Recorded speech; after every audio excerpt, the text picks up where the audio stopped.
The silent colony. The mining colony on Kepler 438b had never asked for trouble. 850,000 souls called this distant rock home, carving out their existence from the mineral-rich mountains that dominated the northern hemisphere. The colony had been established 43 years ago, and in all that time they had known only peace. Marcus Chen stood at the observation deck of Mining Station 7, watching the twin suns set over the canyon below. His weathered hands gripped the railing as he observed the automated extractors working tirelessly in the depths.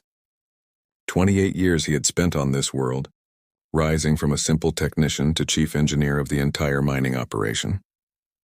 His daughter Lily worked beside him in the control room, her fingers dancing across holographic displays as she monitored the extraction rates.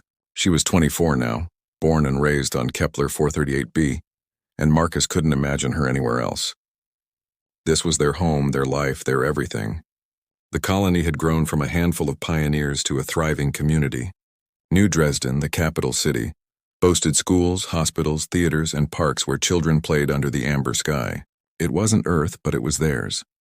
Governor Sarah Martinez had worked tirelessly to establish peaceful relations with the neighboring alien civilizations. The Altarians to the Galactic North were friendly traders who appreciated human technology. The Betelgeuse Collective maintained neutral diplomatic channels. Even the aggressive Scorpion Confederacy had signed non-aggression pacts after lengthy negotiations. Sarah believed in diplomacy above all else. She had seen enough conflict during her military service before taking this posting. Here, at the edge of human space, she had hoped to build something better. The first signs of trouble came when long-range sensors detected massive energy signatures at the edge of the system.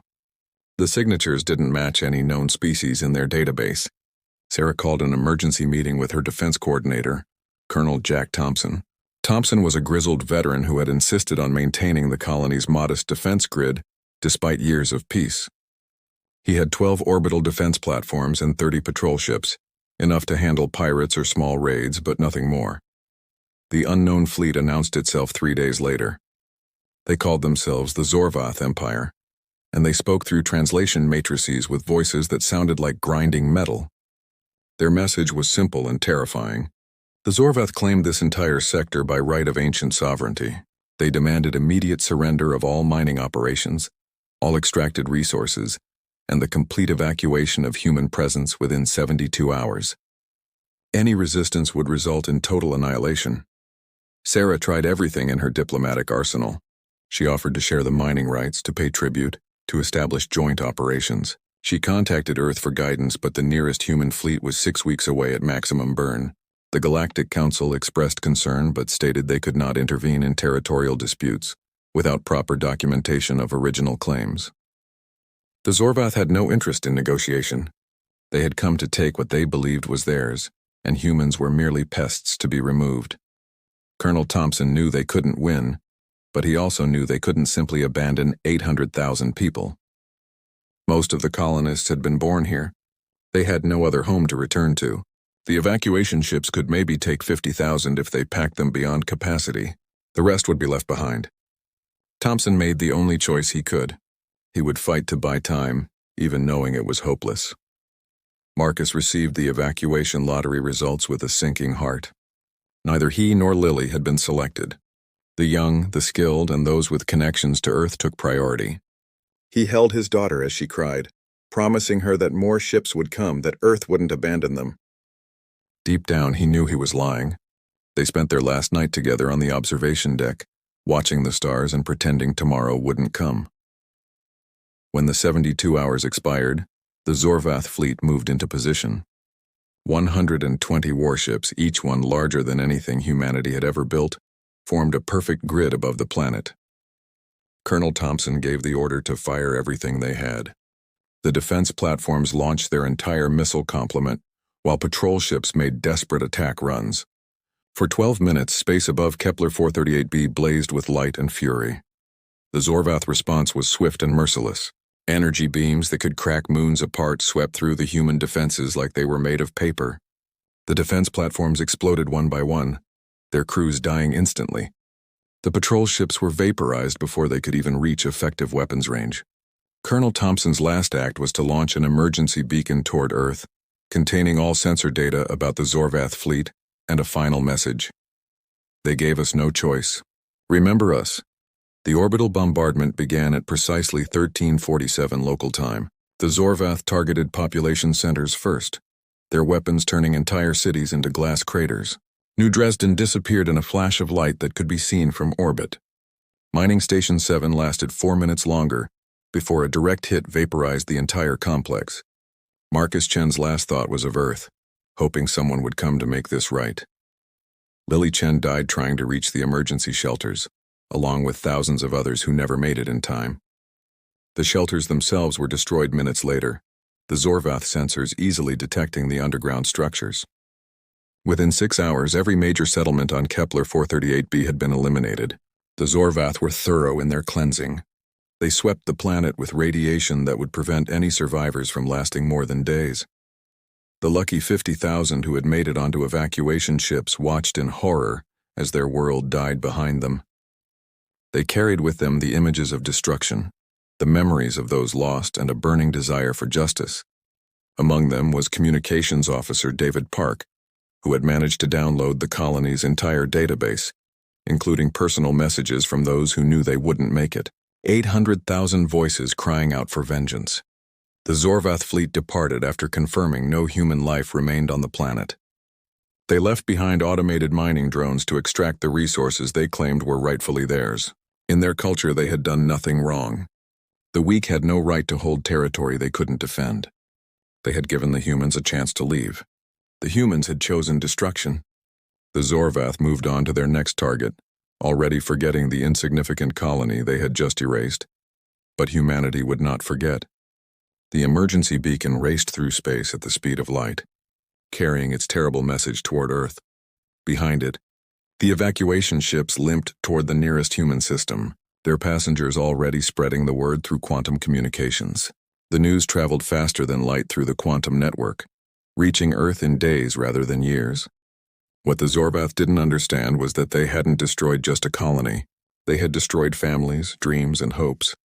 They had killed children who had never known war, parents who had only wanted to build something better, and elders who had spent their entire lives in peaceful labor. The aliens had made a fatal error in their calculations. They had judged humanity by the weakness of a single colony's defenses. They had not considered what 8 billion humans on Earth might do when they learned of this massacre. They had not studied human history, had not learned about Carthage or Pearl Harbor, or the colonies of Mars. They did not know that humanity had spent centuries perfecting the art of war, only choosing peace when it suited them. The Zorvath Empire was about to learn why humans had once been called the terror of their own world, and why that sleeping giant should never be awakened. The Wrath of Terra. The emergency beacon reached Earth at 300 hours Greenwich Mean Time on a seemingly ordinary Tuesday. The duty officer at Solar Defense Command barely had time to process what he was seeing, before every alarm in the building went off simultaneously. Within minutes, President Elena Rodriguez was awakened and rushed to the Situation Room. The full recording from Colonel Thompson played on the main screen, showing the destruction of Kepler 438b in horrifying detail. President Rodriguez had served in the Colonial Marines before entering politics. She had seen combat, had lost friends to pirates and hostile aliens. But this was different. This was genocide. 800,000 humans, including over 200,000 children, murdered for the crime of existing on a world the Zorvath wanted. She called an emergency session of the United Earth Council, and within hours representatives from every human world were connected via quantum link. The debate was short. Some counselors suggested diplomatic solutions, but they were quickly silenced by the survivor testimonies streaming in from the evacuation ships. David Park's data included final messages from the colonists, parents saying goodbye to children on other worlds, lovers separated by distance making peace with death, elderly colonists asking only that they be remembered. By the time the vote was called, it was unanimous. Humanity would go to war.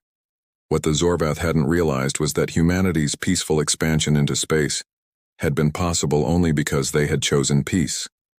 After the devastating wars that had nearly destroyed Earth in the 22nd century, humanity had turned their warrior spirit toward exploration and cooperation. But they had never forgotten how to fight.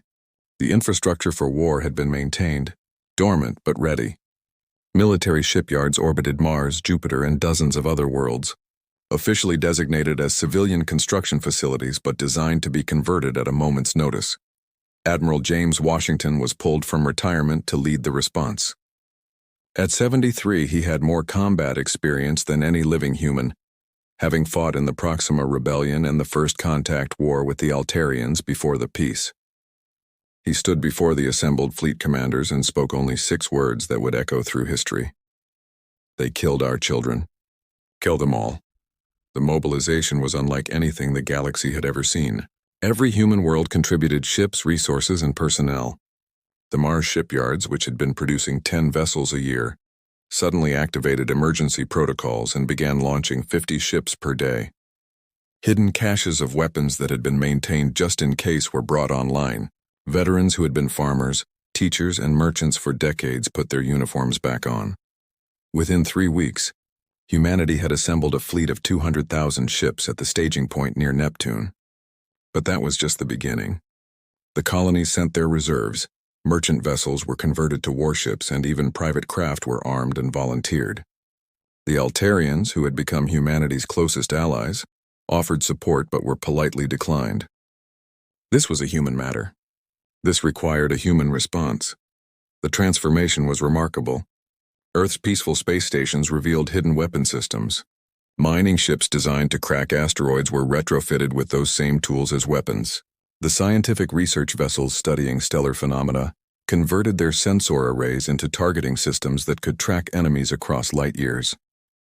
Every human possessed by the singular purpose of avenging Kepler 438b contributed what they could. 6 weeks after the massacre, Admiral Washington stood on the bridge of the UES Vengeance, the first of humanity's new Titan-class dreadnoughts. Around him, 700,000 ships darkened the stars. It was the largest fleet ever assembled by any single species in recorded galactic history. The Zorvath Empire controlled 40 systems and could field perhaps 300,000 ships if they called in everything. They were about to learn the difference between a species that fought for conquest and one that fought for vengeance. The fleet moved as one, jumping through hyperspace in perfectly coordinated waves. The first Zorvath world they encountered was a military outpost with a garrison of 5,000 ships. The defenders managed to send one transmission before they were overwhelmed. "What are you?" Admiral Washington's response was broadcast across the galaxy. "We are the consequence of your actions.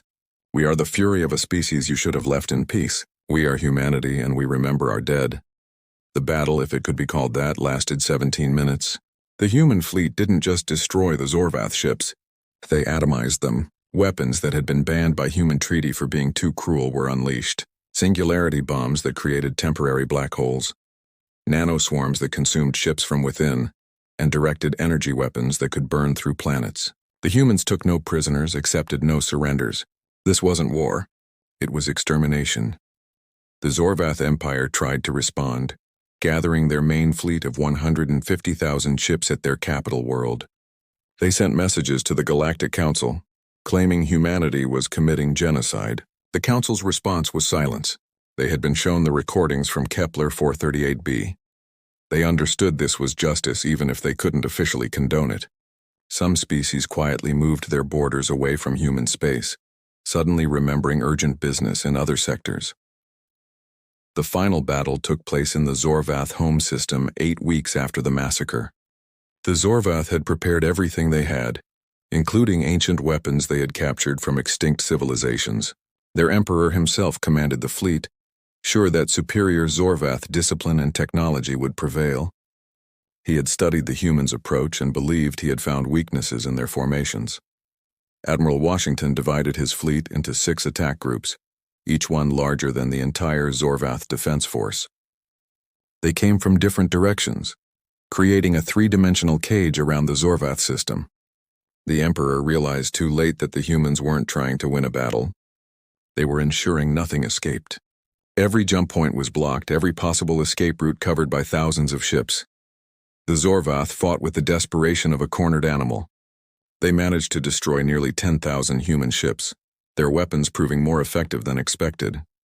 But for every human ship that fell, 100 more took its place. The humans fought with a cold fury that terrified even their allies watching from afar. They didn't celebrate victories or mourn losses. They simply continued their methodical destruction of everything Zorvath. When the Zorvath Emperor tried to surrender, offering to return all the resources taken from Kepler 438b and pay reparations, Admiral Washington appeared on every screen in the galaxy. His words became known as the Terra Doctrine. You gave our colonists 72 hours and no mercy. You killed 800,000 innocent humans. We give you nothing. There will be no negotiations, no terms, no mercy. You wanted to teach the galaxy that might makes right. Consider this your final lesson. The bombardment of the Zorvath homeworld began at exactly 1347 local time, the same time the attack on Kepler 438b had commenced. The humans used the same pattern, targeting population centers first, then moving to smaller settlements. But unlike the Zorvath, they gave the civilians time to see their doom approaching. To understand why this was happening, every Zorvath ship that tried to flee was destroyed. Every colony world was systematically eliminated. Within 6 months, the Zorvath Empire ceased to exist. Where 40 systems had once thrived, only debris fields remained. The humans had been thorough, but they had also been precise. They touched nothing that wasn't Zorvath, harming no other species, damaging no neutral territory. When it was over, Admiral Washington broadcast one final message. Humanity chose peace. We begged for peace. You gave us war. Let the galaxy remember what happens when humanity is forced to abandon peace. We will return to our worlds now, to continue building and growing, but we will be watching. Always watching. The human fleet dispersed as quickly as it had assembled. Ships returned to their worlds, weapons were deactivated, and veterans once again became farmers and teachers. But the shipyards remained active, the weapons remained maintained, and every human child learned about Kepler 438b. The galaxy had learned a valuable lesson. Humanity could be the best neighbor, the most reliable ally, the most innovative partner, but they could also be death itself when their children were threatened. In the ruins of what had been Zorvath space, automated beacons were left behind, broadcasting in every known language. They carried the names of every colonist who had died on Kepler 438b, along with a simple message. They lived in peace. They died without mercy. They were avenged completely. Remember them and remember why. The galaxy would indeed remember, and for 1,000 years afterward, no species would dare attack a human colony again. The humans returned to their peace, but the 700,000 ships remained ready, waiting in the darkness between stars. A silent promise that humanity's wrath was always just one massacre away.